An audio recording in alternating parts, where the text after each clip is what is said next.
Well, thank you all. Like Irina already gave us a quick welcoming. Um, there's some specific language that we need to follow here. So, um, welcome to the October meeting of the Equity Advisory Committee. I want to acknowledge that COVID-19 is causing us to alter our usual procedures, and we have invited residents of the region to participate in this meeting virtually. The Met Council has determined it is not practical or prudent to conduct an in-person committee meeting due to the ongoing public health crisis. Accordingly, Met Council members and EAC members uh, will be conducted under Minnesota Statutes 13D.021. Before we call this meeting to order, a few quick reminders and guidelines about Webex and the virtual meeting process. And this is for all of us who are here, want to participate in the process. You will remain muted unless speaking. If on phone and computer, only unmute one device when speaking. Please announce your name before speaking. All votes are conducted by roll call. Communicate with each other only through speaking. Only use the chat function to address difficulties such as you cannot hear or be heard, or that you have a question. And do not type your question on the chat, and do not put links in the chat to avoid having a conversation in the chat for public transparency and accessibility purposes. Use the raise hand feature if you wish to speak. If that doesn't work, type in the chat, I have a question. This meeting, and for your information, this meeting is being recorded and will be available online. And Lila will be monitoring the chat, and you can reach out to her if you're having technical issues, and she will put her cell phone number in the chat. Okay. So this time I'm just calling the meeting to order. And I do think that we have enough members to reach a quorum. So I will ask Lila to call the roll call to confirm that we have a quorum. Sounds good. Thank you, Councilmember Gonzalez. I'm going to go ahead and name off name, first name, and last name. Lenice Block. Nicole Ellis McGregor. Here. Leah Goldstein Moses. Here. Francisco Gonzalez. Here. Nicholas Jenkins. Here. Shai Lee.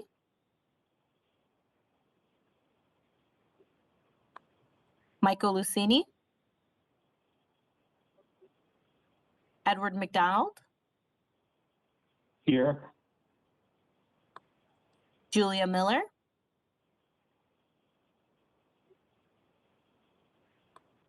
Tai Wei. Brianne Rothstein. Here. Sarah Rudolph. Here.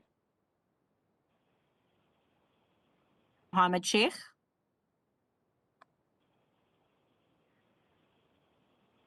Nalima Satadi Munin. Philip Sterner. Anita Irvina Davis. Here.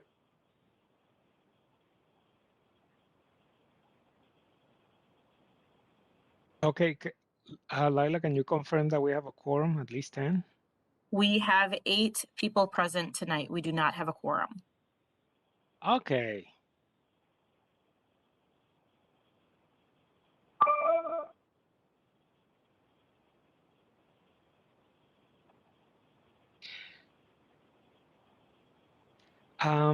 If some folks join us later, maybe we can revisit the issue. We have uh, we have to approve the minutes for the last 3 meetings or 4 meetings actually. Just looking at my notes, and we cannot do that if there's no quorum. We can proceed with other business, but not for that. So again, I will ask your indulgence if we need to go back and do the roll call if we have 2 more folks joining us later in the process. Does everybody receive a copy of the agenda and the other materials for today? Those were mailed earlier this afternoon, I believe. And they're also on our website if you need to review them. Okay.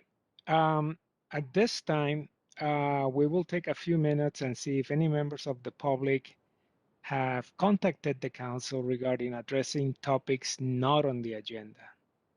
Do we have any members of the public that are interested in addressing or submitting some information? Lila?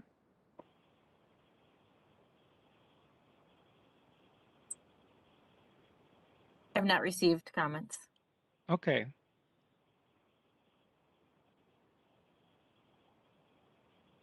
All right. We are changing a couple of things on the agenda.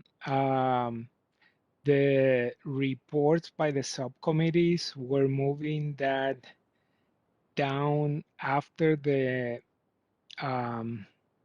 information items, and to have a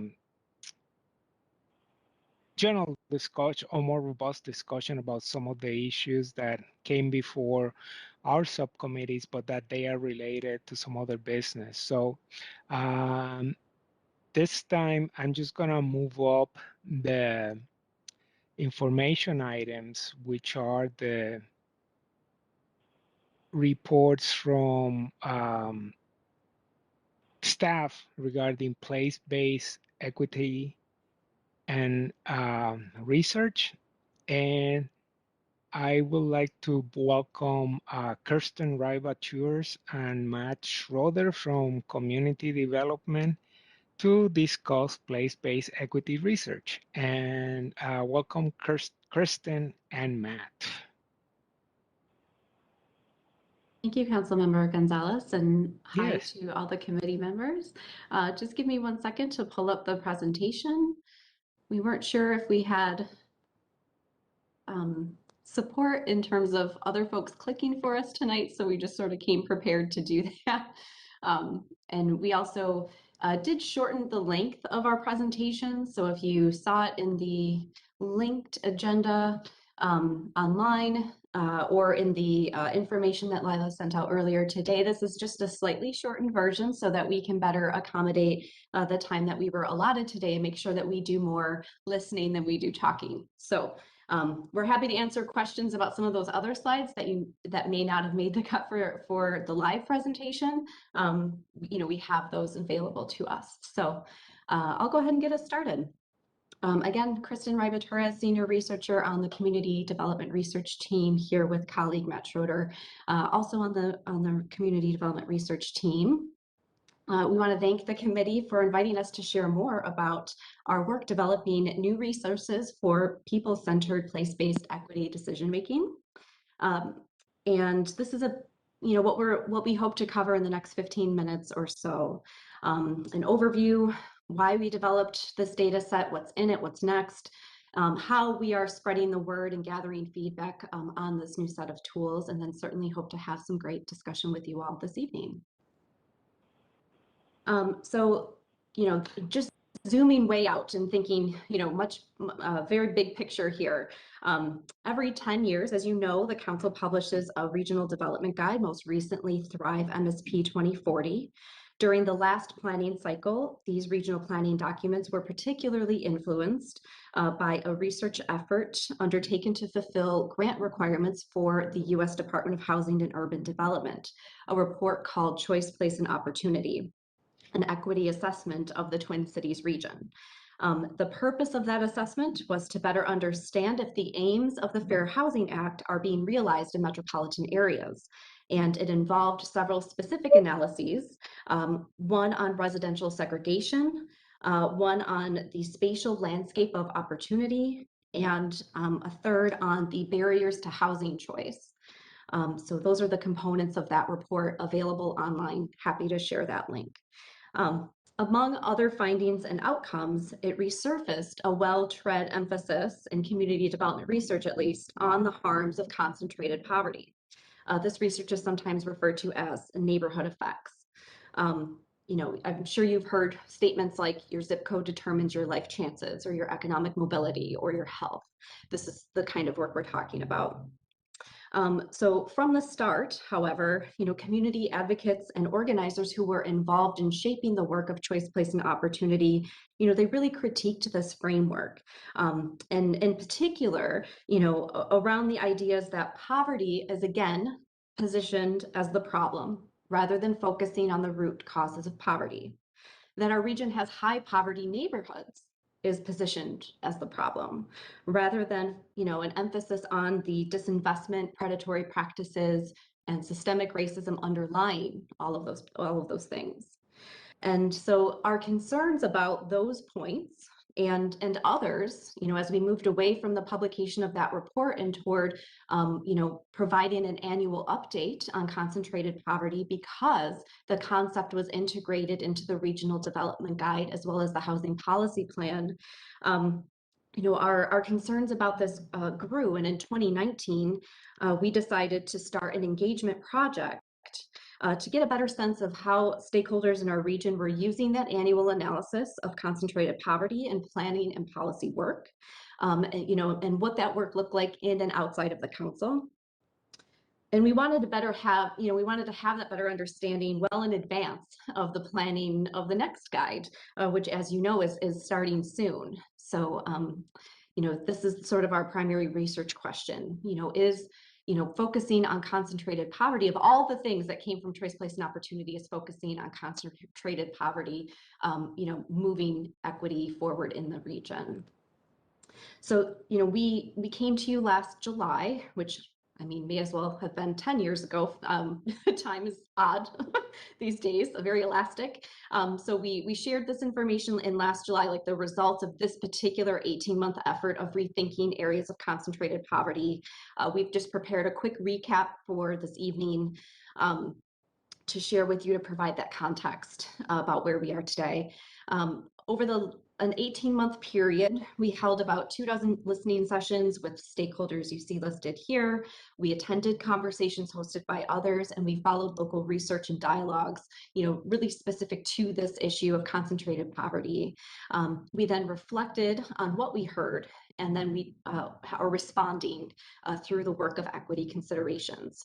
We do have a digital report available on our website that I'm, again, happy to share the link to, that really unpacks in fine detail all of the different components of the work that you see here. But just to really quickly touch on a few themes that we heard during the listening portion of that project. There's a lot of content here. I'm just going to focus on 2 points. The first bucket, just, you know, that council research has an important role to play in that shared understanding of the region and the tools and capacity we can bring to bear on particular questions. And, you know, we want to highlight that because we took that to heart in the development of equity considerations. And, you know, that was important feedback. We also heard, I'd also sort of draw our attention to the third point here, which is the reinforcement of deficit-based narratives. And, you know, we really heard clearly that the concentrated poverty emphasis was harmful and was resulting in tangible challenges to the neighborhoods that are identified that way. And that we, you know, to correct that, we really need to look at a refocus and a shift of the regional dialogue on this. Obviously, we heard a lot of other important and great things in these conversations, but I just wanted to highlight those 2 as it relates to this work. So part of that response to the feedback of rethinking was to develop new tools and approaches. This is something we could move on quickly. We can replace an analysis and reports that we publish with a better analysis and other information that felt vital to shifting this conversation.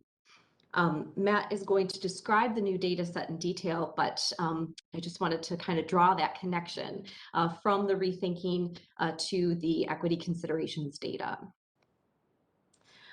Before Matt talks about what's in the data, I'm going to just quickly mention something that isn't in the data. One of the outcomes from the Rethinking project was a decision to no longer identify a subset of concentrated poverty where the majority of residents are people of color. This was also known as ACP 50s. Though ACP 50s may have been a good starting point for a shared analysis of patterns of residential segregation, which was the intention behind HUD's use of this. We found in our conversations that there were some unintended consequences resulting here. And so just to touch on a few we've listed here, how this was being used in the region, both in and outside of the council, it was some problems.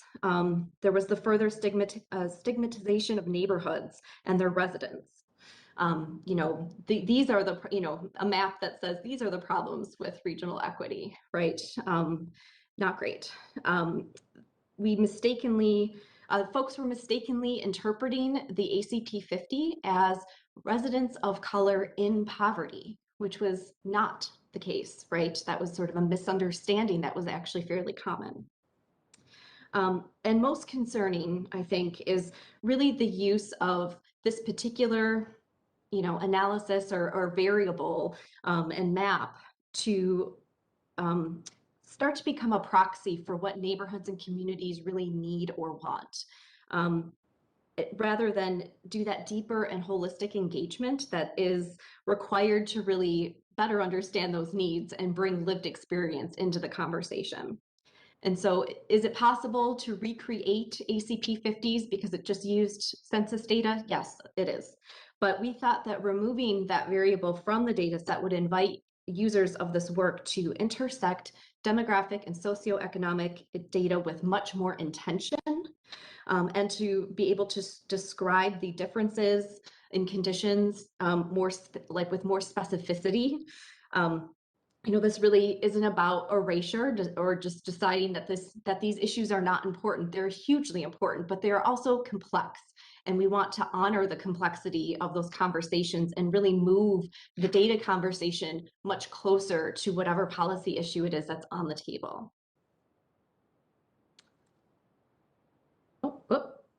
Sorry about that. So that brings us to, that's kind of the recap of the Rethinking ACP project, and kind of bringing us more into present day and a focus on the equity considerations data set and the work that we've been doing this year and since we've last talked with you. A few of the principles that we are bringing to the development of this equity considerations data set involve these 5 things. So we had these great conversations with users, and we really learned and asked them what they wanted in tools and research to help them make people-centered, place-based decisions. And we heard we need an integration of topics. The Met Council and other larger cities in our region, we have our housing planners and our transportation planners and our parks planners. And we wanted to make sure that there is an array of information available so that we can have more cross-pollination across these topics and take more holistic approaches into the discussions of things. Things affect one another, right? Nothing happens in isolation. So we took the time to assess that and create fields that speak to those topics. Second, we have both a balance of characteristics about people, about residents, and characteristics of places to, again, make sure that we are able to take a full accounting of what this looks like and bring that into the conversation. It's not a one or the other. It's how do we really honor and think about both. A fourth point is disaggregate wherever possible. So I think our initial concentrated poverty data set, we had a binary. We had white, and we had people of color as a share of the total population. Now we have a wealth of information on racial categories, but also on things like housing cost burden. Now we break that out by owners and renters. We break that out by different levels of income. We also break housing cost burden out by major race groups. So really trying to get, again, as fine-grained as possible, which can sometimes be a challenge with small geographies, but we are doing our best to really dig into that. And lastly, the trends and bringing forward information that is important historical context. How do we bring that forward and make that a live part of present day conversation? And how do we, kind of summarize and look either to the future or summarize sort of recent trends? So, we have some 5-year summary variables, for example, just to, again, try to provide some temporal context to some of this work. And also, equity considerations is different than any other data set or research we've published because we start by calling attention to its limitations. That we have this statement both on our website, it's like page 1 of our user guide, really that this or any data set is incomplete and inadequate for advancing regional equity alone. I mean, common sense perhaps, but that while quantitative data can do some things really well, it's only one way of understanding the world. And even if we added infinite more fields of information, that would replicate a problem that we're trying to address and not reproduce, which is that, we could think we have all the answers needed to make good policy decisions, but what is powerful, what is effective, what is important is actually connecting with those we are trying to serve to really understand those lived experiences and how our decisions can improve their lives. So I think with that, I'm going to hand it over to Matt to talk more about the data itself. Yeah, thanks, Krysten, and thanks, committee members. I'll echo Kristen's thanks for having us back to talk about this product that we're excited about. So, Krysten, if you go to the next slide. As Krysten mentioned, we really care deeply that that our users use this resource effectively, and so we put out a user guide that, in addition to those linking users to those resources that'll help them engage their audiences and the people that they serve effectively. Just some general tips for using the data, a list of ways that you might think about using it in order to just get people thinking, jumpstart their imaginations, as well as calling out the limitations of the data. So as Krysten just said, we're not simply relying on more data to substitute for a deeper understanding. Next slide, please. We did, as Krysten mentioned, last February, bring out a large expansion. I won't go into detail on the many categories of data that we put out. Next slide, please, Krysten. Some of those will come up, but in the coming slides. So the big thing, one of the big things that we did in response to feedback from a lot of people was to add in a focus on concentrated affluence. So not just homing in on poverty as the sole issue of concern in the region, but to broaden the attention to the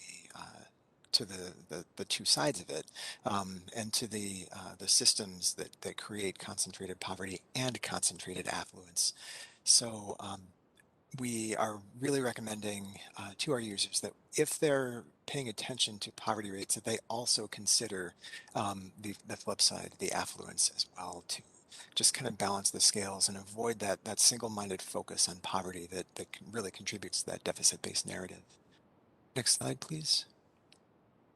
We've also added data on past discrimination, racially restricted covenants, homeowners loan corporation redlining grades, and the idea here is again to call more attention to those root causes, and to get people thinking about those. The idea here is that these data sources exist across many different places and in many different forms, so we've really tried to bring a lot of things together to enable users to start to see more patterns than they could otherwise. Next slide, please. Another thing that we did in the spirit of disaggregating as much as we could was to provide some more detailed demographics than we're aware of anywhere else in the region. So in this case, one of the examples that comes up frequently is the need to distinguish between native-born African Americans and people who have immigrated from Africa. And so while we can't do that perfectly with the data we have, we can at least distinguish between people who identify African American ancestry, shown in this map with darker shades of green indicating higher shares of people who report Black or African American ancestry. And then if you'll flip to the next slide, Krysten, Sub-Saharan African ancestry. So if it's possible, Krysten, to flip back and forth between this one and the previous one, you can kind of get a sense of how within the Black population, these different subgroups are arranged in across cities differently, which has a lot of implications for how we understand communities and what they need and how to engage effectively with them. Next slide, please, to 19. Krysten did mention, I think that we've also incorporated trends over time to be able to look, in this case, at changes in rent. So blue areas are those where the rents have increased a lot from the early part of the 2010s to the later part of the 2010s. Orange are where the rents have decreased somewhat. And then I think people can really realize the power of this when they combine it with other features too. So in that map on the right, overlaying the change in housing units between 2010 and 2019 on it, so that we can start to at least get a very, very rough sense of whether these increases in rents that we've seen come more from the construction of newer units that rent for more, that have higher rents. So that would be kind of on the left center of the map in Burnsville, versus areas like that southwestern corner of Apple Valley that have seen rent increases without a lot of new construction, where I guess the implication might be that the units that already existed are increasing in rent. So again, nothing to determine any causal impacts, and it's not a clear pattern by any means, but something at least as a jumping off point to deeper investigations, to deeper engagement with the residents of these neighborhoods to find out more about what would serve them best. Next slide, please. We also heard a need for data, not just on people who live in places, but places themselves. And so one of the ways that we've done that is to incorporate data, in this case on surface temperatures during heat waves. And so darker shades of red and orange here indicate hotter temperatures. And that's a pretty huge difference between areas kind of on the periphery of the region where the temperature, even in the middle of a heat wave, is under 85 degrees. And then in Minneapolis and St. Paul, where there are several areas where the temperature is hotter than 100. So again, implications for equity, for adaptation to climate change, making sure that these disparities in temperature according to where people live don't then result in inequities in mortality and heat-related illnesses, to try to figure out how we can mitigate that. Next slide, please. And then finally, we've also tried to emphasize that that neighborhoods have many characteristics, and there are a lot of different qualities to neighborhoods that matter. So in this case, proximity to libraries.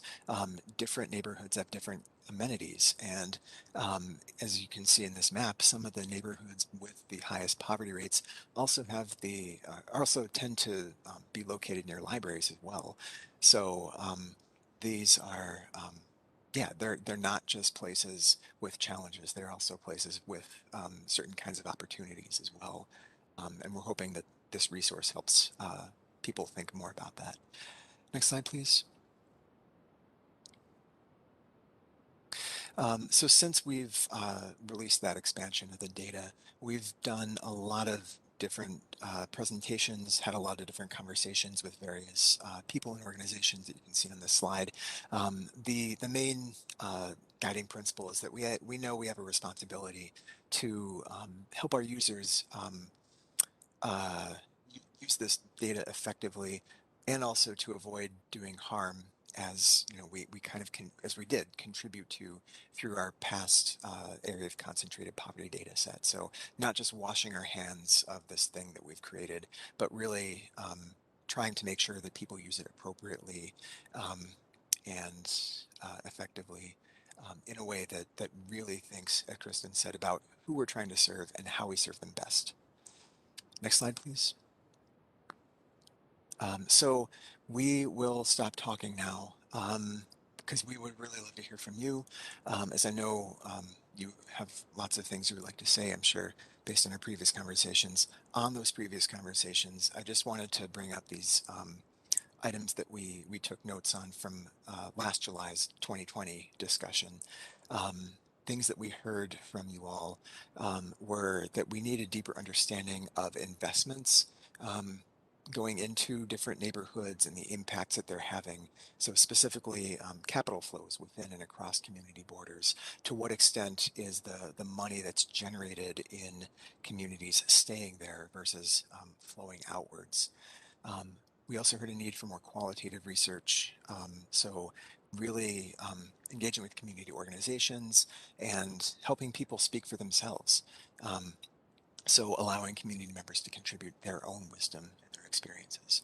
And then finally, trying to liberate this data from the, the confines of Excel spreadsheets where it lives pretty much right now. So we are currently developing an interactive tool that people can access through the internet and yeah, really look at the interplay of these different factors without needing any mapping software or Excel experience.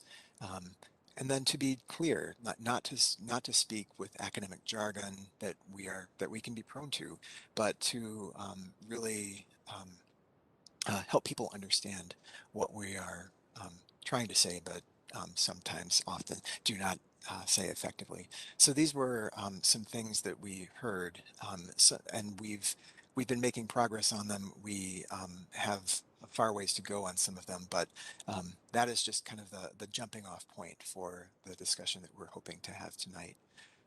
So with that, we look forward to hearing from you.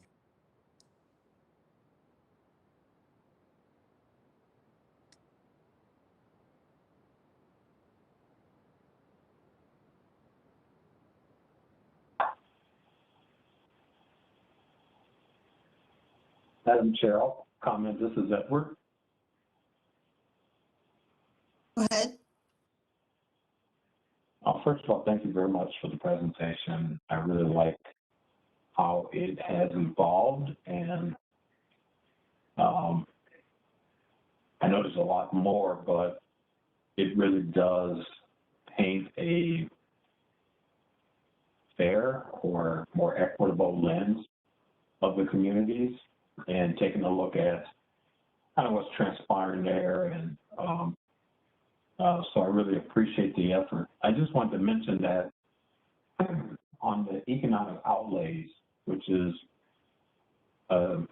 becoming a very, very important source of information that low wealth communities would like access to. And it would be great if the Met Council can provide that. That is capital flowing in and out of those communities and where it's landing. That kind of information is important. A couple of people, Ken Myers is a researcher, used to work at Rainbow Research, has developed the methodology for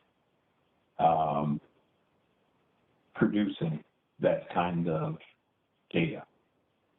And at one point, the Neighborhood Development Center had sources that were also doing that type of research for them in and around the Midway.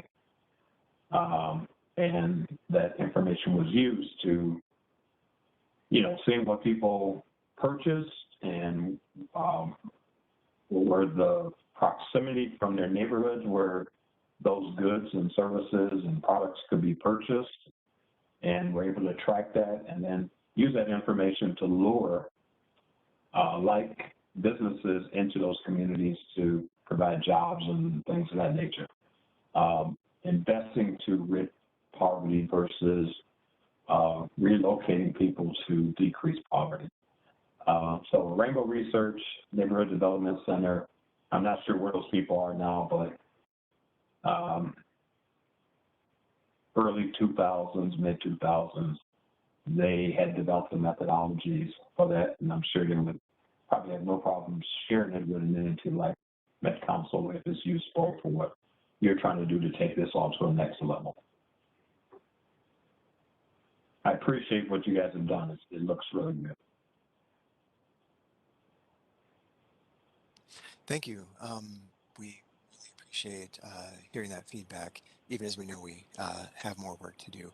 But on that note, I mean, that suggestion of a framework to do this as we try to gather additional ways to look at this is really helpful, and we will definitely be looking into that in more detail.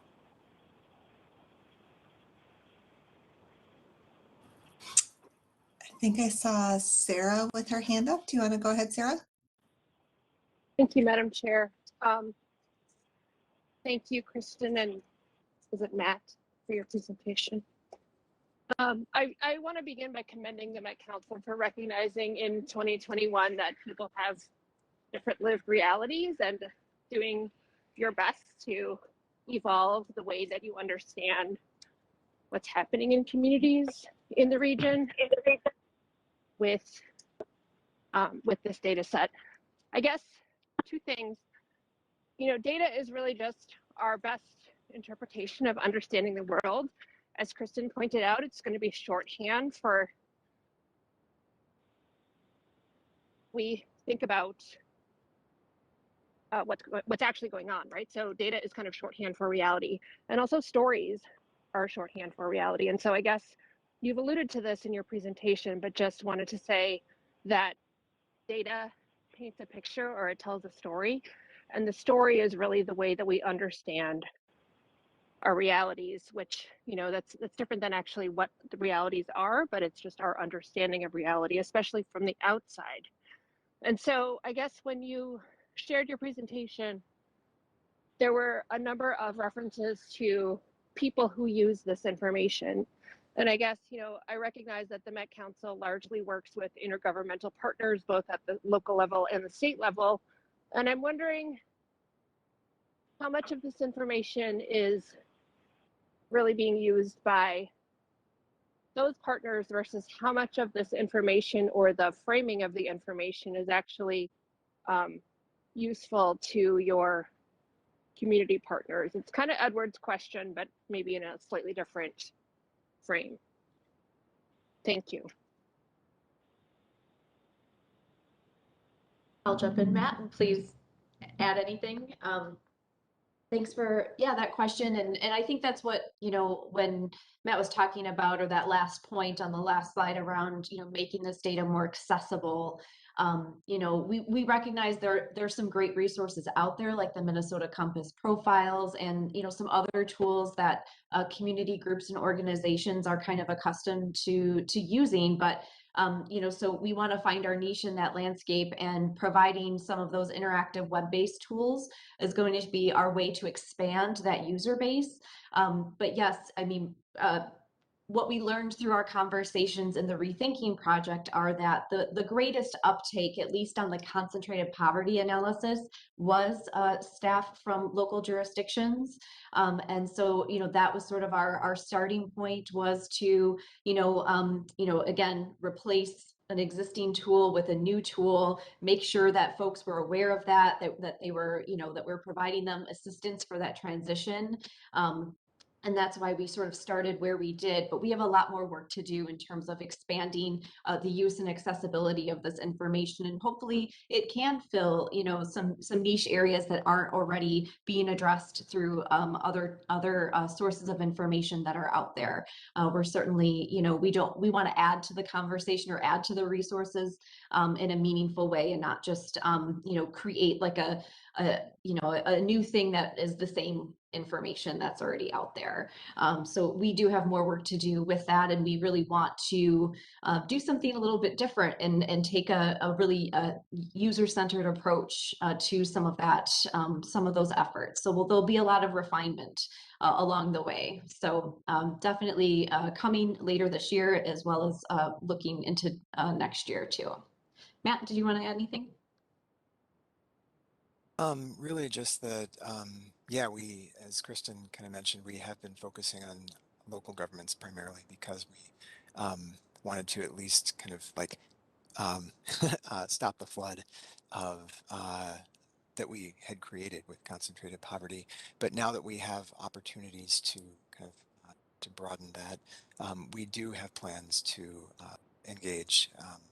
As I guess the second to last slide said, engage more with community partners. We have some that we're planning to reach out to, but any additional ideas that any of you have for organizations that would be really great to reach out to, and whether they could give us good feedback that would improve the data, or that especially, I guess, that data like this might be especially useful for if we can develop the tools that would make it more accessible. Any of that would be great to know if you have ideas off the top of your heads. One last really quick point that I just want to throw in that I didn't make before is that, you know, we've also really turned our attention to making sure council staff are aware of this change, that council staff are aware that there is a new data set out there that has a lot of different information. And we've seen some great uptake on that from some of our different work units within community development, as well as in environmental services and in Metro Transit. So, you know, we're kind of maybe starting upstream and then trying to, you know, expand and stage our work. But yeah, that's been a big focus, is really trying to raise that awareness internally, which can be a challenge in a large agency. So that was also something we spent a lot of time on this year. But now that we have done that or have achieved that, we can move on to some of these other things. Thank you. I see Brianne has your hand up. Hi, thanks. So first off, great work. Took a long time. You were very thoughtful about it. I was around when it was called racially concentrated areas of poverty, and then renamed ACP 50, euphemized basically, but same data. And so and I appreciate you naming earlier that there's been incredible damage in this data, but not just the data, it's a philosophy that the Met Council has had for decades. And so it's being characterized tonight as a data set, but it's a fundamental policy objective that runs through almost everything the Met Council does. And so I appreciate you're the researchers and the data people, and I appreciate you kind of redefining the data, but the policies are ingrained, and the policies that have been, and programs that have been developed around ACP 50 and have incorporated ACP 50 both formally and as a philosophy for policy and investment and program development. So I would just say this is the very first step, and keep going, keep coming up with data sets that are asset-based. You've just started to scratch the surface. It's really exciting to see mapping investment in community. And that's a very difficult task. It could start with Met Council investment, but it could also go, where are the billions of dollars of Met Council being invested in the region with sewer and roads? Which are the bulk of I mean, transit is of course a big one too, but but where is the money flowing? And just like in procurement, you know, where is the money flowing to the BIPOC community? Is it flowing in accordance with federal law? We need to ask ourselves that about capital investments as well. And so doing a mapping exercise of where the capital investments that the Met Council has made decade over decade over decade, and then overlaying that with the affluence versus these layers, I think that would be an incredibly powerful and important, where is the money going? And so that's starting with the Met Council, and then of course, then we got to do MnDOT, then we got to do the other governmental agencies.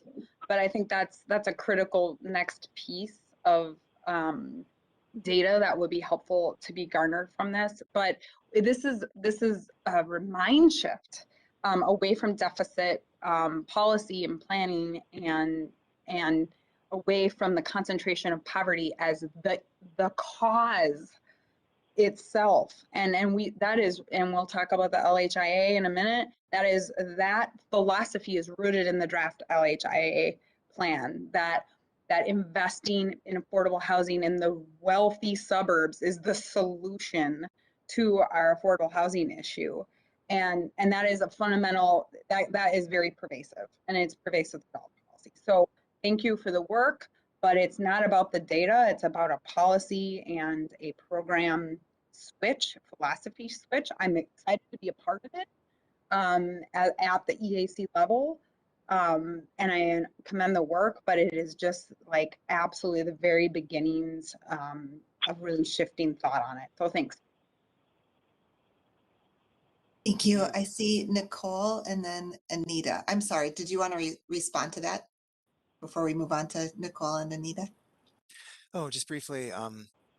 Yeah, thank you for broadening this to the kind of a worldview, I guess.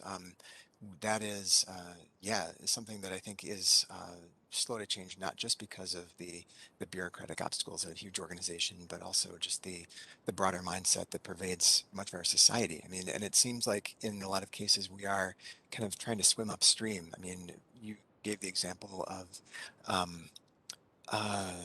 other organizations too, but I mean, HUD, for example, has really latched on to this concept that concentrated poverty is bad. We need to incentivize housing choice voucher holders, encourage them actively to move to higher opportunity areas, however you define that. And so there are, yeah, a lot of different levers happening that we are part of, but as much as we can, it's yeah, it's useful to help us to be thinking in those terms of the broader worldview. So thanks. All right, go ahead, Nicole. And then Okay, Anita, you'll be next. Thank you, Madam Chair. Thank you, Matt. And is it Krysten? Great presentation. I think this is a real system change, culture shift, and two policies are ingrained, you know, historically in a lot of how we do the work through government or intergovernmentally. And so I just want to commend you on disaggregating the data and really telling the lived experience and stories of those people in those communities. Also, I wanted, so someone had approached me and knew that I was on the EAC and was asking about this research and where was it at, because I've been having discussions in the community and outside of work with coalitions about, you know, how is allocations going when people allocate funding to certain places like housing and resources. And if we really don't get to the root cause of poverty, then we, you know, it's just kind of putting a Band-Aid on things, and then, you know, it's never really resolving anything. And so I really was impressed with what's in the neighborhoods, the libraries, you know, maybe even start looking at educational institutions within those communities. Also, and just had a question regarding the users who use this as a tool or who are using it. On what level is there, and this is probably far reaching, is there an accountability for the users, or is there a way to kind of assess where they're at, or will there be sessions for them? You know, like there's, you know, I hope there'll be ongoing listening sessions within the community with community organizations. Hopefully that'll be ongoing. But what about the users? Like, you know, what's the expectation of them? Just to use it? Will there be a place for them to convene to dialogue? And that's my question. Thank you. That's a great suggestion, Madam Chair and committee member Nicole. I mean, we have yet to fully, we have some ideas for some tools, but we have yet to really think about and start the engagement process around kind of a similar, supports, additional supports, right? So not just technical assistance and documentation, but yes, like how do we not only raise awareness and make sure that the tools that we produce are useful, but I don't know about accountability. You know, we've had some dreams in years past about like, it'd be great if everyone had to watch this video before they could download this data set and then have it be, really, a summation of some of these points that we're making. You know, I don't know what's possible to achieve with technology, we'll see. But I do think that, we are certainly paying much closer attention to who is using and citing this work. And we're asking folks to submit use case examples as they do use it for things. And we're trying to do some better tracking internally too about where this shows up in policy conversations. So, we're trying to bring some attention to that. But I think it's a great point that we could create space for users of this work to talk about how they're using it, as well as to, perhaps coordinate how they provide feedback to us about what needs to, what directions we need to go next, or, ways of refining the tools and information. So I take that as more of a comment than a question, but I think it's a great suggestion. Thank you. Thank you. Thank you. And thank you also, Nicole, for making us aware of it, the changes too, so we could bring them to this, to our EAC for discussion. And Anita, your turn. Thank you. My name is Anita Rena Davis. I am a North Minneapolis resident and actively involved in environmental justice issues in North Minneapolis. And one of the things that I like to say is maybe just a suggestion for community engagement. Communities, especially in North Minneapolis, we have ideas on how to work and what kind of work needs to be done. What we're lacking is capital and that access to capital. And so, that pays for these ideas and to move them forward. And one thing I'd like to say is that, for example, Xcel Energy has recognized that they have a voice, they have access to capital, they have that type of power. And so they're partnering and collaborating with us in the North Minneapolis area to bring some of that money in to help us move forward with some of these ideas and these projects. Also, the PCA is working with us. And so I'd like to say that, to you at the Met Council, recognize that you have that power, that you have that access to that capital that we need in our communities. And so collaborating with us, coming in, engaging with us, and talking with us and helping us move forward and partnering would open doors for both the communities that are affected in all these areas, but also in the Met Council, and understanding and working with and collaborating, partnering, and building those relationships with us. That's all I just wanted to say.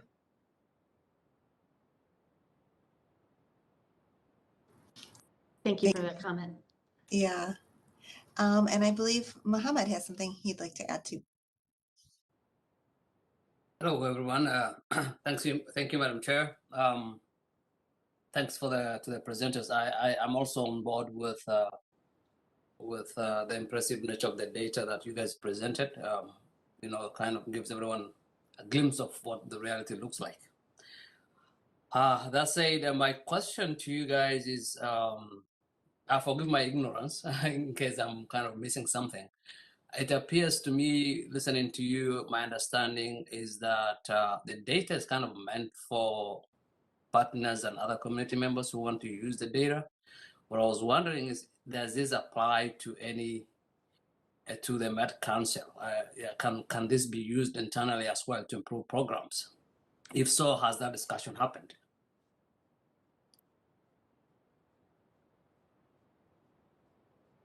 Yes, thanks for that question. We actually, we have a few examples of how specifically this data set, equity considerations, has been used. It's still pretty fresh. But we were, again, we kind of cut some slides for tonight's presentation, so it is linked in that in the agenda that's available online. But we have two examples that I can just lift up. Hopefully there are more that we just don't know about, but here are two I do know about. One is that our environmental services, they are looking at updating a list of priority regional waters. And it's a big project, and I'm hesitant to describe it because I want to do it justice. But I know that they brought in an equity component in looking at that reevaluation of priority waters, and they used this data as part of that effort. And I'm sure there's more information available on that, and I'd be happy to dig that up and share it with all of you if there's public information available on that. Another use case that we're aware of is that our Livable Communities team in community development, that they have put together a tool related to some of their program work that allows developers and cities who are applying for LCA programs to kind of pull a fuller demographic profile of the areas surrounding the intended project to to provide that information to kind of guide engagement efforts and really just try to raise the bar a bit on what the community engagement and understanding of the demographics of the immediate project area are. And so that's another example, low profile, but it's out there and it's shifting the way that folks are responding to those application opportunities. So those are two use cases I'm aware of. Matt, I don't know if you have any others that you want to share, but we're still really on the front end of this. And so again, a lot of folks are like, oh, this will be great for this upcoming project or effort. And so, we're going to hold them to that and make sure it's easy for them to use. But anyway, Matt, go ahead if you have anything else. None that I can really articulate clearly enough. So I think probably better just move on to more discussion. That'll probably be more useful. All right. I'm not sure if the hands that are up now are lingering hands up from before or not. I see Edward and Sarah's hands up. I do want to suggest that we move on from this topic within the next 4 minutes or so. So if either of you have a comment or question that can be short and brief, that would be great. Mine is really short. I'm reminded of how mapping and data of this nature was done to cause a lot of harm. The federal housing, number of different things to even create concentrations of poverty, as you would call it, lock people out. And I hope that you think about safeguards for use of the data so that the intentions are good and not harm is brought. So I'll just leave it at that. Historically, it has caused some damage that is still being felt to this day. So however you play that in your thinking, just make sure that it is for good and not to do harm to people.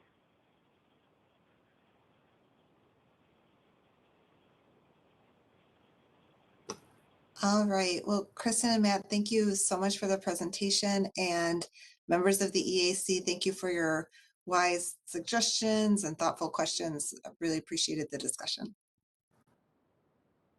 Thank you all. This was very, very useful, and looking forward to further conversations. Thank you. Thanks. Lila, I believe we have quorum. Am I correct in that?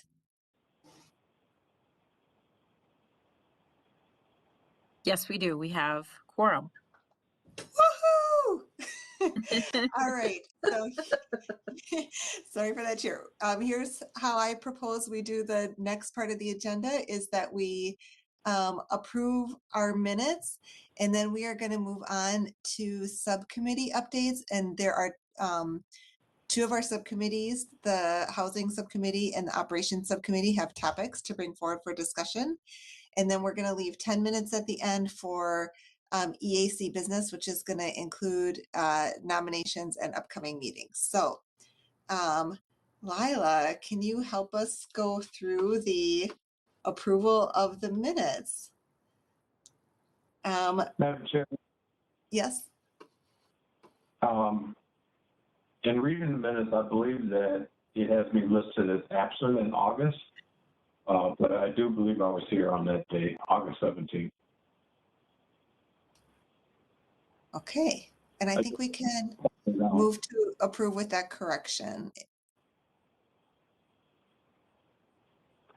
So moved. I move that we approve the minutes for July, August, and September with the correction of Edward being here August 17th meeting. This is Anita, I second. All right, Lila, will you take us through a roll call vote? And I believe if I heard the motion clearly, you were moving to approve all 4 minutes. Is that correct, Edward and Anita? Yes. Yes. Okay. All right, Lila, can you take us through a roll call? Yes. Okay. Nicole Ellis McGregor, Approve.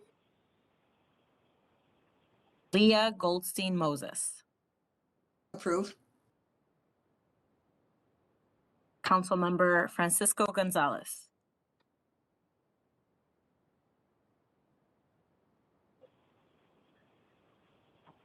Francisco might not be able to respond, but Can you hear me now? oh, there we go. Okay. Oh, yeah. Yeah, I am on the phone now. Approve. Okay. Nicholas Jenkins. Approved. Okay. Edward McDonald. Approved. Okay. Brianne Rothstein. Approve. Okay. Sarah Rudolph. Approve. Okay. Ahmed Sheikh. Is that me? Approved. Yes, Mohammed Sheikh. Yeah. Nelima Sitate Munin. Approve. Anita Arvina Davis. Approve.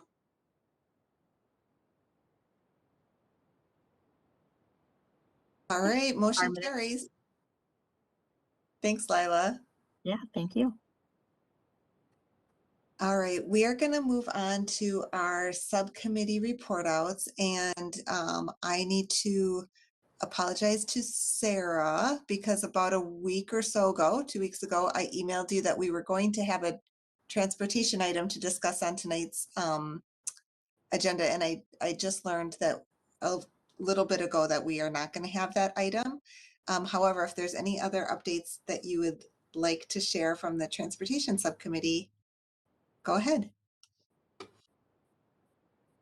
Julia, no apology necessary, and I don't have an update at this time. Thanks. Thank you. And I'm going to turn it over to the housing subcommittee, which has both an update and then an item for discussion. So I'll turn it over to you, Brianne, and the rest of the subcommittee. Hi, thanks. So we had a great meeting on October 2nd where we went through our work plan and put together some action items for follow-up related to that work plan. We discussed the specifically the convening we wanted to do around affordable housing and decided to narrow it down to, for now, to the money coming down from the federal government for housing, which there is a lot. And so we are coordinating, Edward and Michael and I talked about coordinating with some of our federal representatives in Congress. And so that is in process. We're working also with housing stakeholders to try to have a coordinated effort. And then I guess, pick a date and put together a little convening. And so we will let the EAC know when we have more information on that, but we made some really good first steps in realizing that part of our work plan. The other big part of our work plan was related to ways to partner with the Community Development Department around affordable housing. And there was a subcommittee meeting in August with the staff, and 3 areas of influence were discussed at that meeting. The local housing incentives account changes, which is what we would like to talk to the EAC about in terms of giving a policy response on. And the other 2 were HRA initiatives, specifically the mobility demonstration program, which is a mobility program related to the Section 8 vouchers, and giving input on that. And then, of course, the housing policy plan, which is part of our work plan already. And that discussion on data will heavily influence the housing policy plan, or at least has in the past. The ACP 50s have in the past significantly influenced the housing policy plan as well as the programs, housing programs. So sounds like there'll be a lot of, if that's all incorporated together, there'll be a lot of work and in engagement with the EAC on that. So those were the 3 items we talked with CD about potentially influencing as an EAC over the coming months and years, frankly.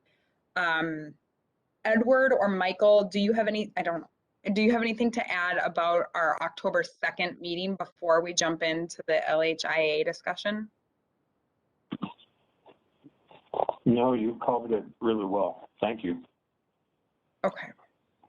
Michael's not, but, and then Nalima, you were at the meeting with the staff in August. Do you have anything to add on that conversation? No, I don't. Thanks. Okay. All right. Well, if it's okay with the chair, I will just jump into the local housing incentives account discussion. What we included in your packet is a memo from the housing subcommittee that was prepared in response to the changes that the local housing incentives account program that are proposed to that program. The local housing incentives account got a $2 million boost specifically as an equity action initiative that came out of the results of the Met Council taking special action to allocate several $million. I want to say it was like 10 or 12. I can't remember the amount. Just in special one-time funding for equity initiatives this year. So if you might recall, we saw that list and were asked to give feedback in a very short time frame, less than a week on that list. And this local housing incentives account changes is a result of that $2 million that was allocated to that. What it is it's a homeownership program that provides dollars to build new single-family homes that are affordable to families making 80% area median income or less. And the program is targeted to certain cities and requires cities to apply, contribute, and match those dollars. So Edward and I in particular reviewed the proposal and prepared a memo in response to the proposal. Again, this is all kind of happening quickly, but I know the EAC as a whole doesn't have a lot of opportunity to fully understand all the details of the program, but the memo summarizes the gist. So what we would like to do is discuss some of the terms in the memo, see what the EAC feels about the memo, and whether or not they're comfortable forwarding the recommendations of the subcommittee on to both the staff as well as the full Met Council. So that's the kind of logistical part of this, what got us to here. I can hopefully quickly go over our comments from the memo. I know you just got it, I think today, so perhaps haven't had a chance to fully review it. So let me just pull it up here. While you're doing that, Bree, Madam Chair, if I may, I just wanted to just point out that in between the final draft of this memo that's coming forward, there was a convening of groups that are on the front line of providing low-cost homeownership for families, low-income families, organizations like Build Wealth, some on the west side of St. Paul, Minneapolis, that did come together and had gotten a copy of the Met Council's proposal. So some of their thoughts are reflected in the memo. That's a very important addition. Thank you. Okay, so our general comments as a subcommittee are that we support funds for affordable homeownership and that we support a direct solicitation and award of these funds, and that we support closing the gap and increasing the rate of homeownership among BIPOC residents, which is the stated goal of their pilot program, and that support race-conscious policy that includes race as a priority, to acknowledge the historical exclusion of certain races, in particular from homeownership, and acknowledging at the same time that this is a law. It's the law. Federal fair housing law requires it. But here are some of our other general comments. The outline does not provide enough detail, and we feel like the details are really important. We think that the impact is really insignificant. The $2 million could go a lot farther, used in different ways. In general, subsidizing the construction of new single-family homes is very, very expensive. And the primary beneficiary of such subsidy is the developer themselves. Also, the program will require deep subsidy far beyond the $100,000 per unit the Met Council is suggesting they would cap the per unit at, and require partners to fill those gaps. The way that the program is program design is outlined right now, cities with higher median sales prices would be preferred in the program. And the effect of this is that the subsidy per that unit gets larger because the land prices are higher in higher value, higher priced communities.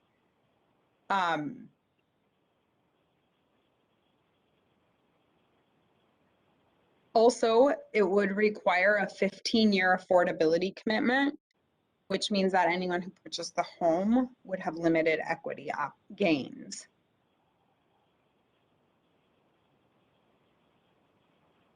We've asked the question about whether, and this is a really interesting tie to the last discussion too, but we've asked the question whether the communities who are eligible would be examined for prior restrictive covenant practices. So that's where equity considerations and data come into play.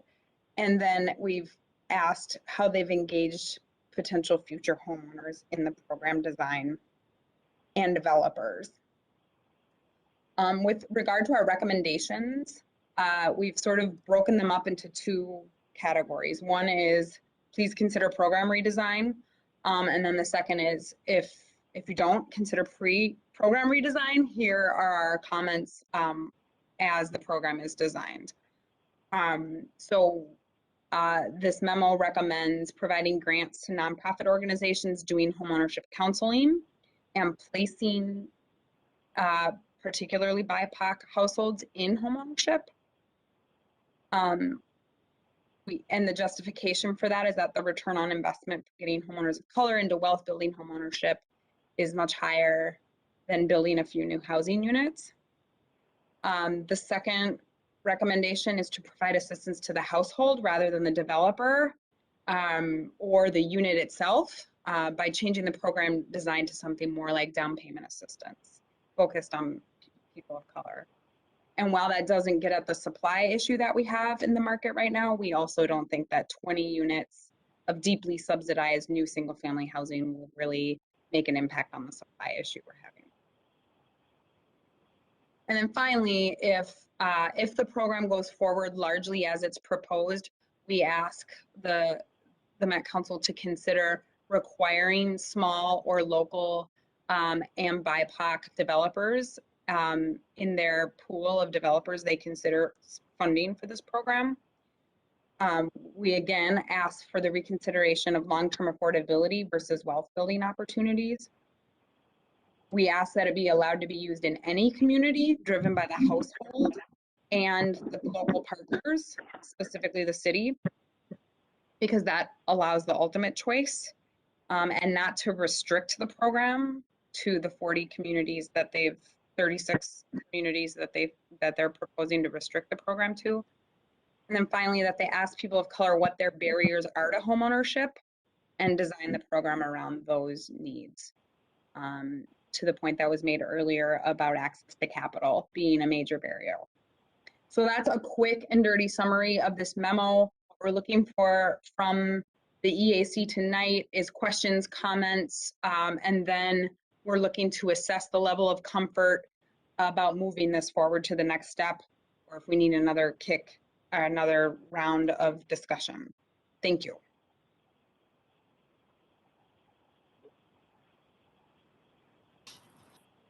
All right, and I think I'll use the same hand raising strategy just to help make sure I'm not leaving anybody out of the discussion. So I see, Edward, you have your hand up. So why don't you go ahead, and then I'll call on people as I see them for questions and comments. Yeah, so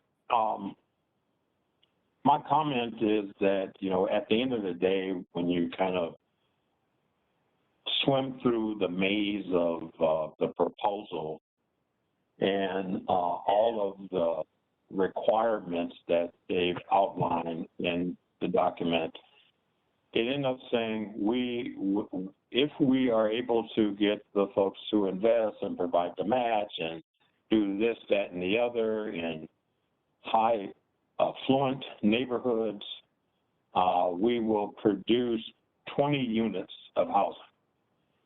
So for me, I have to fixate on that number, 20 units.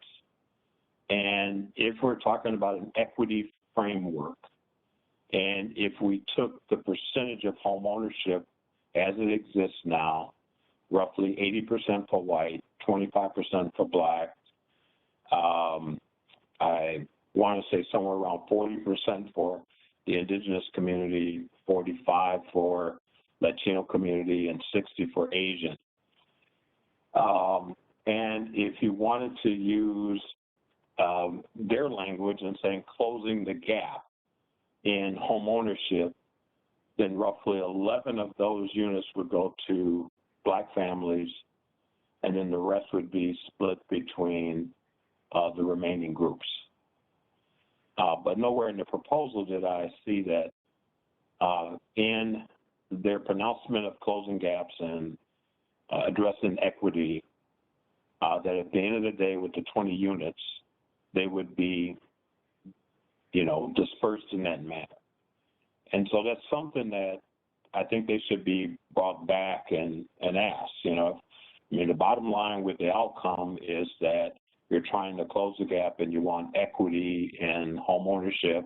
And if we're going to use this program and it's going to be successful and get through all of the bamboozle, hoodwink language that's in the proposal, how would those final 20 units be distributed across the various race and ethnic communities?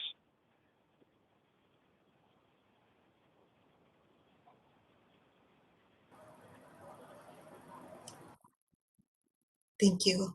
What other questions or comments do we have from our EAC members?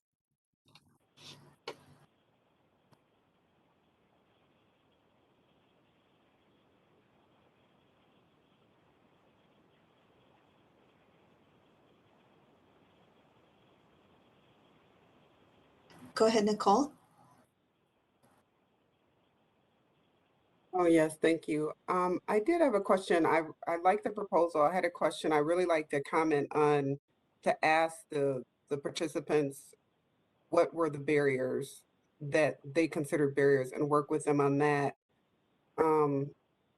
What does that look like? Or would they be provided with resources for that, or how would that go? That's a great question. I think it's something that we could potentially influence. We could potentially get asked that question again if we get far enough to have them incorporate some of our thoughts. I have a few ideas for it, but I would love the EAC to like be able to specifically contribute to that specific question, should they sort of receive our memo well.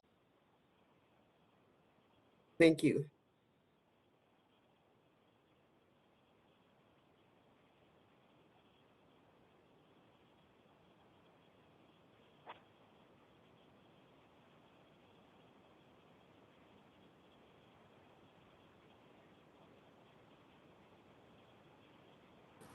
Because I don't see a lot of hands up at this time, I wonder if we should test general support and then use that to determine where we would go next. How does that sound, Housing Subcommittee? Would it be a good use of time to test how much support this proposal has?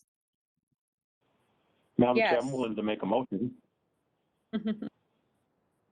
Go for it. I'd like to move this.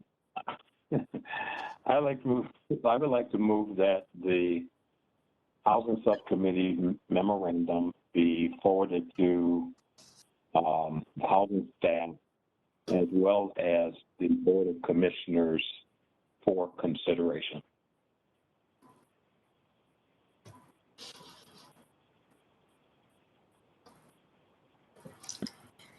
I will second that motion. All right, I think what we can do, I'm seeing that we don't have quorum anymore.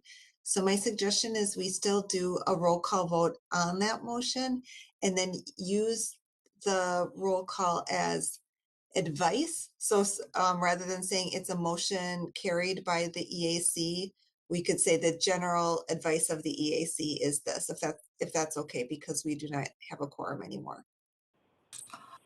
Madam Chair, if I may, I think, I mean, I can stand corrected, but I think we already established a quorum at the meeting. So don't we maintain the quorum once we have established quorum during the meeting? Is that how it works, that once quorum is established, we assume that it exists even if someone has dropped off? Yeah, it would be a vote of abstention if they don't appear during the time of the vote, but we should be able to conduct business. Thank you. I appreciate that, Nalima. Thank you so much.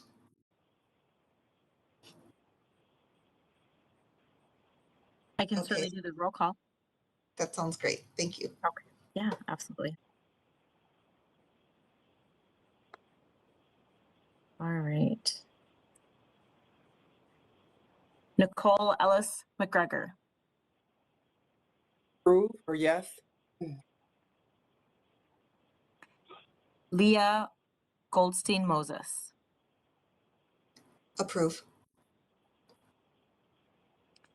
Councilmember Francisco Gonzalez. Approve. Nicholas Jenkins.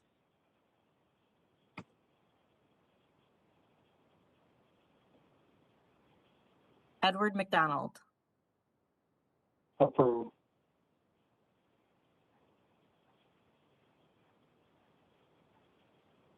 Brianne Rothstein.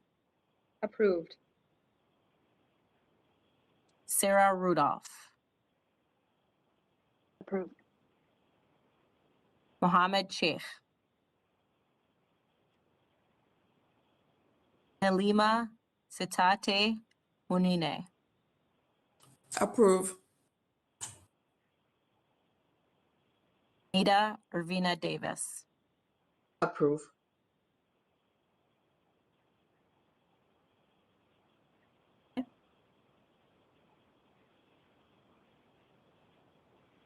Thank you, Lila, and thank you to the members of the Housing Subcommittee for the background work that you've done to get us to this point and the suggestions you brought forward. Many thanks. Thank you so much. This is exactly the thing I think that EAC could do more of, is put together policy responses. So I really appreciate the support. Great. For our operations subcommittee, we have 3 members of our operations subcommittee here today, myself, Mohammed, and Edward.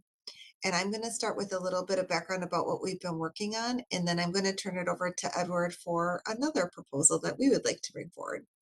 So our operations subcommittee at our most recent couple meetings have done a few things. We've been looking at data from the Met Council about contracting and employment.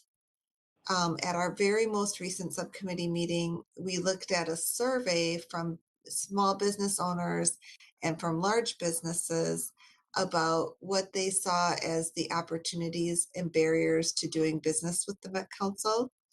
And we've had some discussion about what some of those barriers mean for the actual businesses and what results we're seeing. I'll speak for myself and then turn it over to my committee members to see if they would add anything.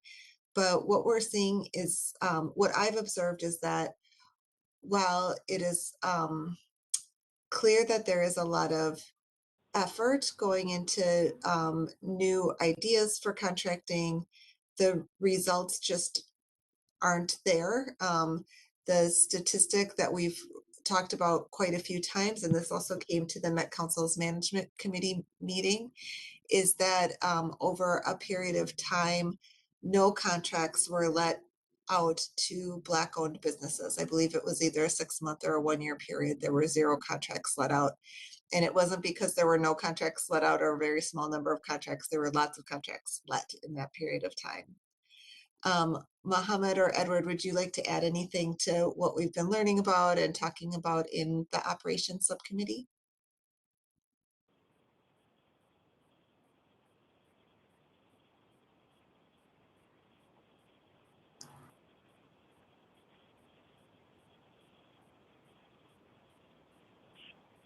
Madam Chair, I'll just say that we've been talking to staff about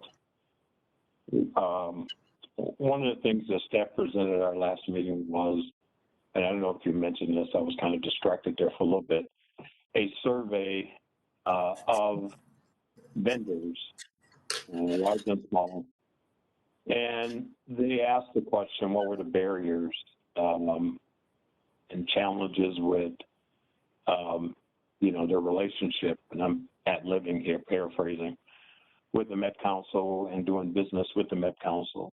The number 1 response came back, and if Asante is here, he can add some to this, but the number 1 response was that they didn't know where to find contracting opportunities with the Met Council. And so we began some dialogue about ways in which we can address that. And a couple ideas surfaced, and one that I'm working on right now is getting some folks that are working on codifying contracting opportunities for minority business enterprises on a centralized website with the cooperation of the council, counties, cities, and the state, so that there is this one site that they can go to basically look at the plethora of opportunities that exist out there. And I think by our next meeting, I will be able to bring a couple of those technology wizards to present their concept to our operations committee. And also we talked about just convening some of the business associations representing those communities, like the Somali Chamber of Commerce and National Association of Minority Contractors Upper Midwest, Association of Women General Contractors, groups like that to begin relationship building. So a lot of that is in the work right now.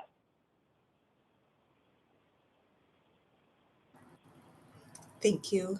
Mohammed, would you like to add anything else? I don't have anything to add though. Okay.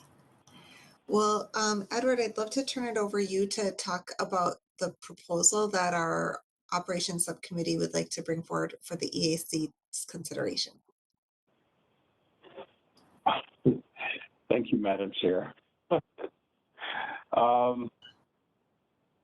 Well, you know, as we've, you know, kind of looked at everything over the last year in that subcommittee, from affirmative action implementation to contracting, and some of the information that we are getting right now that continue to show underutilization of protected group people. Protected group people are, you know, defined by state, and they are what some will call BIPOC, but by state statute they're called protected groups. And programs like affirmative action, targeted business groups, minority business enterprise, small business enterprise, those programs are designed and to facilitate equal access and opportunity for those communities. In using the money that we all pay into the system to be used, but oftentimes the system will sometimes operate like it's a separate pot of money that those in the system put in and don't recognize all of our community's contributions to those resources that get used, and they get underutilized. I know the argument can be made that progress is being made, efforts are underway, you know, we're addressing it, but this is not an issue of making progress, addressing it, or underway. It's about compliance. Anything short of compliance with equal access and opportunity laws means that somebody loses. Some community may be overrepresented in that, and others may be underutilized. Because if you take in theory the concept of equal access and opportunities, which is the law, there should be a resulting parity, no disparities, no underutilization. And the only way you can get to underutilization is if the administrative application of those laws are not being adhered to. And that could be for a lot of reasons. It could be very intentional by folks that are inside who think that certain communities, particularly protected group communities, don't deserve an opportunity. So it results in Black business enterprises in the first 6 months of this year not getting one contract from the Met Council, and probably other places, municipalities and counties and other places. But then that harms that community because those resources not coming into communities, and they begin to rob those communities of the economic access that's necessary to for those communities to prosper. And those communities not prospering, then they're dealing with disparities. And those disparities tend to affect them on the individual level, family level, community level, and contribute to producing poverty. So it could be intentional. It could be just that the people that got hired to do the job don't even know it, or they're walking into a culture where relational-based approaches to these things were more important than compliance with equal access and opportunities. We don't really know that. And in the year that I've been here, it's really hard to get a grasp on if it's just been the operational culture or if it's intentional. And the only way to understand it better is, like we talked about earlier, quantify a lot of this. So our proposal from operations is that we ask the EAC to approve a respectfully requested proposal to the Metropolitan Council Board that they would agree to finance and conduct an independent external audit covering the last 5 years of the Council's administrative application of federal and state equal opportunity provisions in its contract procurement activities, affirmative action programming, and civil human rights enforcement. And the reason we want this done is for several reasons. To determine if the provisions are being administered as required, determine how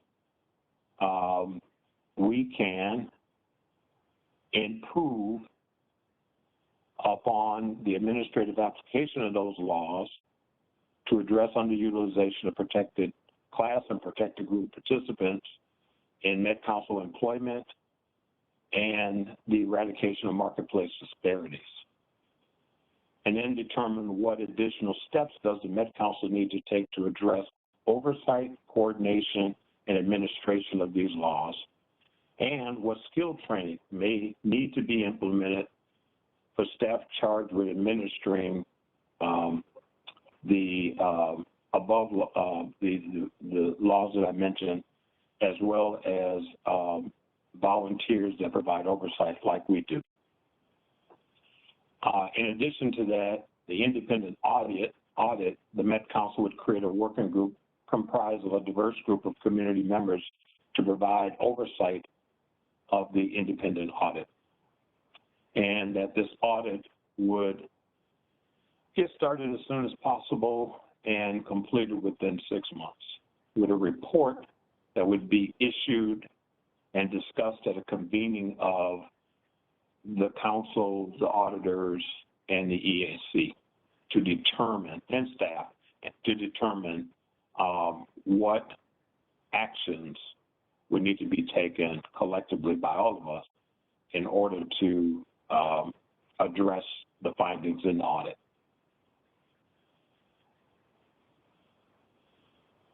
So that is the proposal.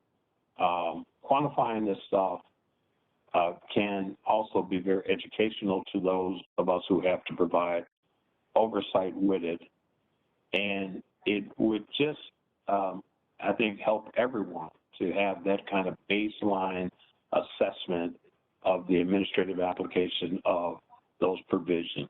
From where I stand, in my experience, tell me that we're missing the mark, because if we are not utilizing Black businesses in the first 6 months of this year, then something's wrong with the administrative application of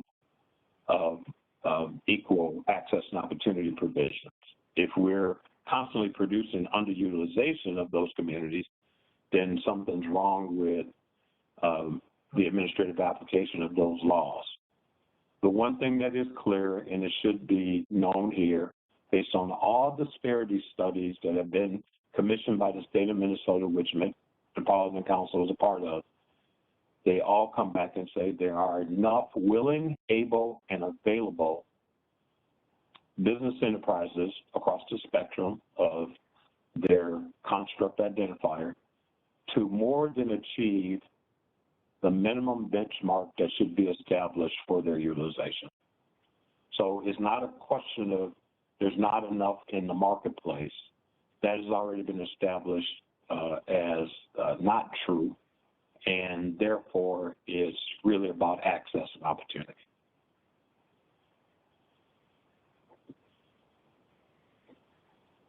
That's the end of my presentation, Madam Chair, and this has been discussed and shared with the Operations Committee members, and at this point, they all are in agreement that this should be a next step for our committee. Want to get your approval of this concept, and then moving on to be discussed at the Metropolitan Council's board. Great. I see there's a chat. Let me just quick peek. Okay, so Francisco had to leave, but before we move on to kind of move forward, let's see if there's any questions for clarification or comments that people have.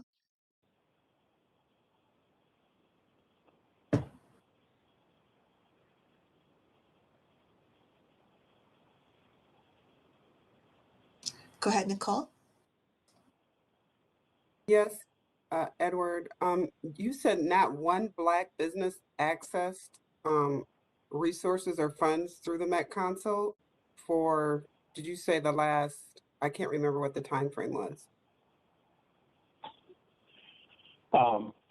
We received a report from the Office of Equal Opportunity that was shared with the Management Committee of the Met Council that indicated for, I believe, the first 6 months of this year, and I can't remember the total dollars issued, but it was quite a few. I want to say 100 million or more contracts. Black business enterprises did not get one of those contracts. Thank you for the clarification.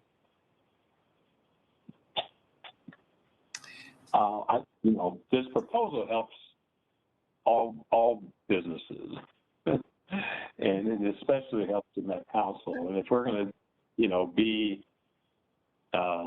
here to just make sure that equity is being realized, then we need to know how the laws that get at equity are being administered.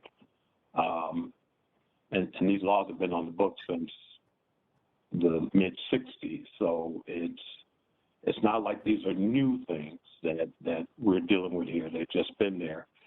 And but I won't get accusatory of people's intentions. I've been in environments where people really didn't know, and the culture just maintained itself after these laws came on the books in the 60s, where people just didn't have any intention. And also there were people that got hired later on that knew nothing about these laws and moved on from there. But I'll shut up. And I see Asante wants to jump in. Yep, go ahead, Ashanti. Thank you, Madam Chair, committee members. I just wanted to make a point of clarification. I think it's well documented in our state, in our region, and the council is no different, that our procurement activities, disparities relative to the Black community are well far below where we need to be and where we desire to be. And I just wanted to acknowledge that and make a clarification, because I think accuracy is definitely important as well, in that the report to Management Committee was relative to Q2, in that 3-month period in Q2, and was only inclusive of MCUB eligible procurements and contracts, and did not include FTA or EPA funded projects with environmental services. So it wasn't that Black folks did not receive one contract during the 3-month period in Q2. Definitely well below where it should be, where we want to be. But I just wanted to make that clarification. Thank you. I appreciate it. Madam Chair, if you'd like me to, I'm sorry. Go ahead. What I was going to suggest is to see if there's any feedback on the proposal. So we've gotten a little bit of clarification. And then we could do something similar to a vote, but we have lost a couple more people at this point. So maybe, why don't we see if there's any feedback that we can get, and then see where we are to determine if we should do a vote about moving this forward. Does anyone have any feedback that they'd like to offer?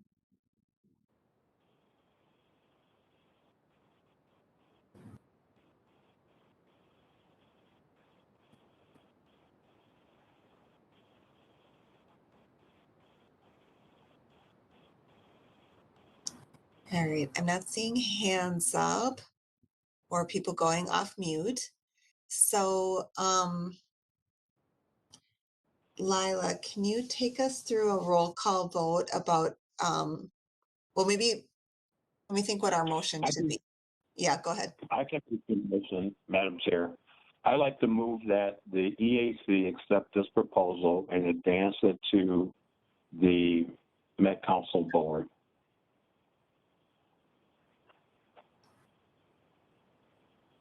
Do we have May I any? ask a question? Yes, please do. Do we have a vague ballpark amount of what this audit is going to involve as far as cost? Yeah, they're not new. City of St. Paul did one, and it was, I think, right around $100,000. City of Minneapolis is doing something very similar on the Upper Harbor project, and it's roughly about $80,000. And the state of Minnesota did one very similar to align its contracting approach and affirmative action planning and those things. And while it was bigger in scope, it was about $150,000.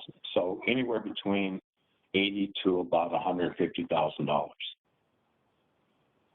And I should point out, though, the disparity reports that are required by the state and local governments, the most recent one done by Team Research Group, independent research group, was $1.8 million.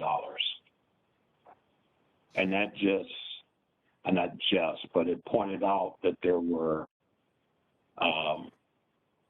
disparities in contracting. And that was a shared study that involved all of the state subunits, mosquito control, Med Council, City of St. Paul, City of Minneapolis, and a number of others that contribute to paying for that study. This will tell you, based on that, to give you a little bit more detail about how we're administering equal opportunity, and if that is if that is contributing to the results, the disparity results that are identified in the disparity study.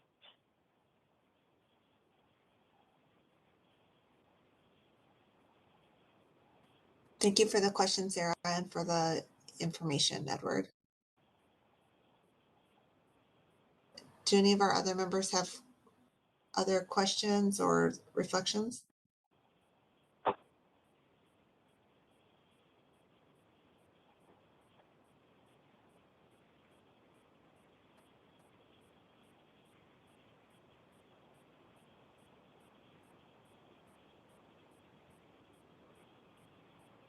Madam Chair, I believe Ashanti's hand is up.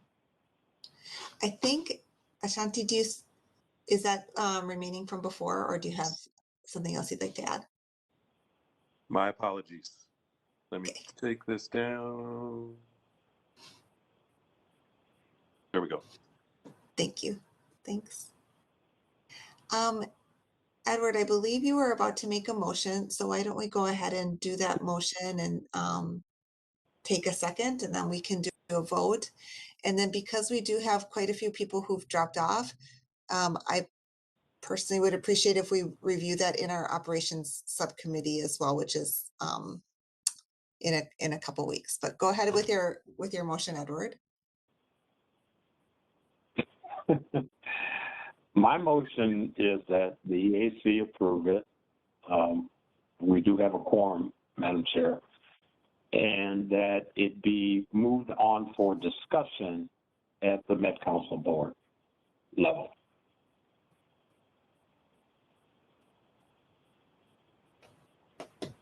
And do we have a second?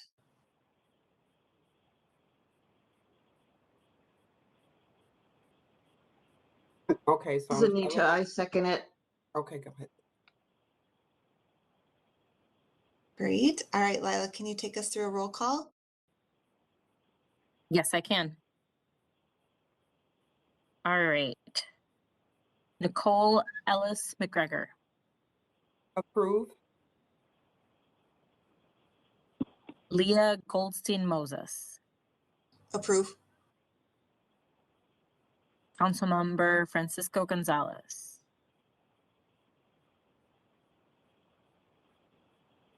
Nicholas Jenkins.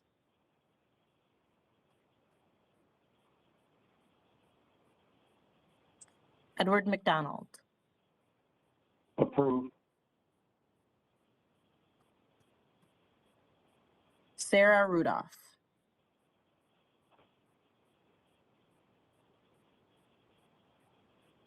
Mohammed Sheikh. Approved. Halima Sitate Hunene.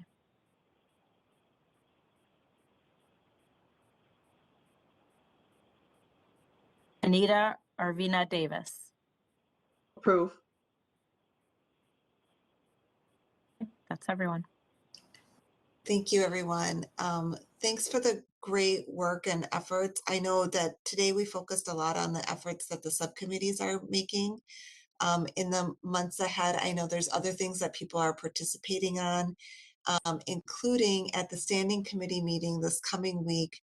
We hope to talk a little bit about the some proposals around safety in the transit police, and think about whether we would like to have a report or an agenda item on a future EAC meeting. So for those of you that are able to attend, I strongly encourage you to attend the standing committee meetings. It comes the week after our regular full EAC meeting. The next one will be October 26th from 5:30 to 6:30. And by participating it, you help set the agenda and help guide us about things that we will cover during our full EAC meetings. I also wanted to let you know that we are in the midst of recruiting and interviewing new members. Our deadline for applicants to the EAC has been extended, and some upcoming dates are that our selection committee will be reviewing applications over the next 2 weeks, I believe. We hope to hold interviews starting November 4th with potential candidates. And then coming up, most likely in December, the whole council will vote on the members that we are recommending, approve those members, and new members will be onboarded hopefully in January. So if there are people that you know of that you would like to become members of the EAC, please forward information to them. You should have all received some email template language that you could use and adapt for your purposes in your inbox. And feel free to reach out to me, Francisco, or Lila if you can't find that and you want to have it at your fingertips. At the same time, Katie Driscoll, who manages nominations and applications, is doing a concerted push over the next week to get community members aware of the opportunity of serving on the EAC and encourage them to apply. At this point, I have no other business items, and I just want to say thank you so much for the lively discussion, the wise counsel, and the great ideas that emerged. So thank you, everybody. Have a good evening. Thank you. Good night. Thank Good you. night. Everyone.